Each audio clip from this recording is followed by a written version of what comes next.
السلام علیکم۔ اللہم صلی علی سیدنا محمد و علی آل محمد وبارک وسلم۔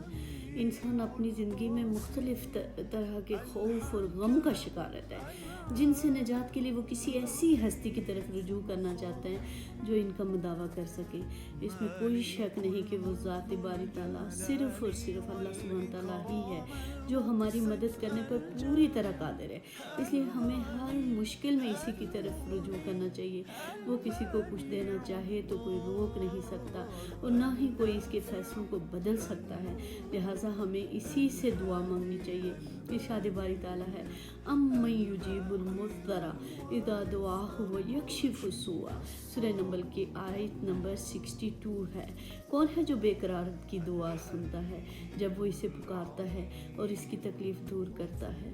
صبح و شام اسی سے دعا مانگے۔ سبحان اللہ و بحمدہ سبحان اللہ العظیم۔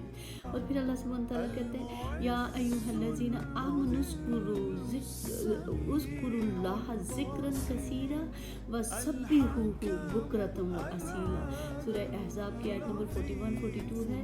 اے لوگوں جو ایمان لائے ہو، اللہ سبحانہ تعالیٰ کو کثرت سے یاد کرو اور صبح و شام اس کی تسبیح کرتے رہو، اور اللہ سبحانہ تعالیٰ فاذکرونی اذکرکم واشکروا لی ولا تکفرون، تم میرا ذکر کرو میں تمہارا ذکر اس سے اچھی محفل میں کروں گا۔